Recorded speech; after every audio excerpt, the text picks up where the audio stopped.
ये रिश्ता क्या कहलाता है कि आने वाले एपिसोड में हम देखेंगे कि कार्तिक और नायरा के बीच में पिछले 5 साल के टाइम को लेकर फाइट चल रही होती है और दोनों अपनी गलती मानते हैं। तभी नायरा स्टोर रूम से निकलते वक्त कार्तिक को कहती है कि लाइफ में हर चीजें पहले की तरह जुड़ नहीं पाती, कुछ चीजें हमेशा के लिए टूट जाती है। ये कहकर नायरा एक गुलदस्ते को उठाकर शीशे की तरफ फेंकती है और शीशा टूट जाता है और फिर नायरा स्टोर रूम से तेजी से निकलती है और बाहर आते ही देखती है कि उसकी और कार्तिक की शादी वाली तस्वीर नीचे पड़ी होती है, जिसमें कायरव ने अपनी पिक्चर साथ में ऐड की होती है, जिसे देखकर नायरा चौंक जाती है क्योंकि उस तस्वीर के वहां होने का मतलब था कि जब कार्तिक और नायरा दोनों आपस में फाइट कर रहे होते हैं तब कायरव स्टोर रूम की तरफ आया होगा और उसी से ये पिक्चर नीचे गिरी होगी। नायरा वो तस्वीर उठाती है और कार्तिक को जोर से आवाज लगाती है। देन वो दोनों उस फोटो को देखते हैं और कायरव के रूम की तरफ भाग कर आते हैं तो देखते हैं कि कायरव एक मेज के नीचे अकेला बैठा रो रहा होता है। तो दोनों उस मेज के नीचे जाते हैं और कायरव से उसके रोने का रीजन पूछते हैं। तो कायरव बोलता है कि आप दोनों बहुत बुरे हो, हमेशा एक दूसरे से लड़ाई करते हो। तो कार्तिक और नायरा दोनों उसे मनाने के लिए झूठ बोलते हैं ताकि कायरव मान जाए, बट कायरव नहीं मानता। तब नायरा बोलती है कि अब टाइम आ गया है कायरव को सच्चाई बताने का, पर कार्तिक उसे मना करता है। पर नायरा बोलती है कि अब जरूरी है ये सब बताना। उसी टाइम हम देखते हैं कि कायरव के रूम के बाहर कार्तिक के कुछ फैमिली मेंबर्स भी उनकी बातें सुन रहे होते हैं और वो भी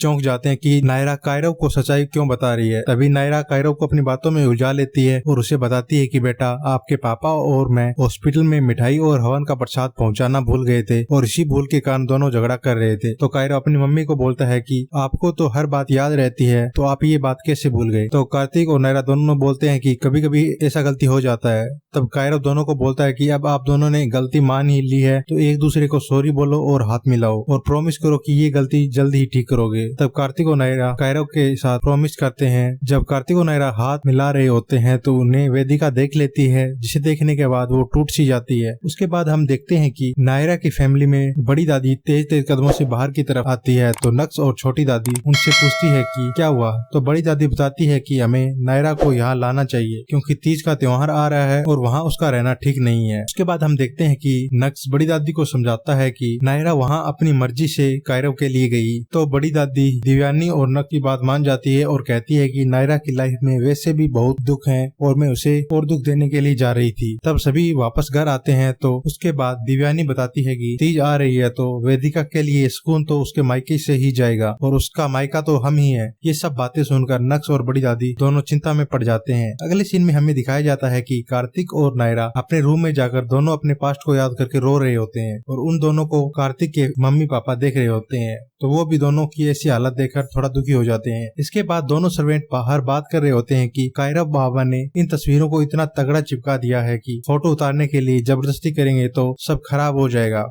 और इस बात को वेदिका सुन लेती है और मायूस हो जाती है। अगले सीन में हमें दिखाया जाता है कि कार्तिक की दादी वेदिका को समझाती है कि तीज आ रही है और तुम्हें इसकी तैयारी अच्छे से करनी चाहिए। तो वेदिका उन्हें नायरा को लेकर कुछ बोलती है। दादी बताती है कि वो कार्तिक का पास्ट था और आज के टाइम में तुम कार्तिक की पत्नी हो और एक सुहागन के लिए तीज का त्योहार काफी महत्वपूर्ण होता है। और फिर घर के सभी मेंबर तीज की तैयारियों में लग जाते हैं। तभी कार्तिक और नायरा दोनों सीढ़ियों से नीचे उतर रहे होते हैं तो कार्तिक भागकर आता है और नायरा को बोलता है कि कायरव के टेस्ट परिपूर्ण हो गए हैं और डॉक्टर्स ने कॉल करके कहा है कि कायरव के रिपोर्ट्स को देखते हुए उसकी रिकवरी रेट बहुत बढ़िया है और 9 तारीख को हम उसके टेस्ट करवा सकते हैं और उसी दिन टेस्ट की रिपोर्ट भी आ जाएगी। और दोनों खुश होते हैं और जैसे ही सबको बताने के लिए फेस घुमाते हैं तो देखते हैं कि सब उन्हें देख रहे होते हैं। तो कार्तिक चुप हो जाता है क्योंकि सभी लोग तीज की तैयारियों के लिए नीचे अपने काम लगे हुए थे। तो कार्तिक दादी बताती है कि 9 तारीख को तो तीज है और ये सुनकर कार्तिक की मम्मी बोलती है कि चलो बढ़िया है, उस दिन तीज का त्योहार है तो सब कुछ बढ़िया ही होगा। अगले सीन में हमें दिखाया जाता है कि नक्स नीचे आता है और अपनी बड़ी दादी और दिव्यानी को कायरव के फाइनल रिपोर्ट्स के बारे में बताता है और कहता है कि कायरव के फाइनल रिपोर्ट्स 9 तारीख को आएंगे। तब नक्स के घर वाले ये सोचकर दुखी होते हैं कि 9 तारीख तक नायरा भी वहीं होगी और वेदिका भी। इसके बाद नायरा घर के बाहर आकर खड़ी होकर कुछ सोच रही होती है और सोचते सोचते ख्यालों में इस कदर खो जाती है कि वो वेदिका से बात करती है, जहाँ वेदिका उससे कहती है कि तीज का जिक्र होने के बाद कार्तिक को लेकर तुम्हारी फीलिंग्स में बदलाव देखने को मिला है। तो नायरा उसे मना कर देती है और कहती है कि ऐसा बिल्कुल भी नहीं है, वो सब बीते हुए कल की यादें हैं बस। और उसी टाइम नायरा का फोन आवाज करता है तो नायरा अपने ख्यालों से बाहर आ जाती है और तभी उसके सामने लीजा आ जाती है जो थोड़ी परेशान होती है और तभी ये एपिसोड खत्म हो जाता है। अगर आपको डेली अपने फेवरेट टीवी सीरियल से जुड़े अपडेट सबसे पहले जानने हैं तो वीडियो को लाइक और कमेंट जरूर करें और हमारे चैनल को भी जरूर सब्सक्राइब करें ताकि आपको हमारे डेली वीडियोस टाइम पर मिल जाए।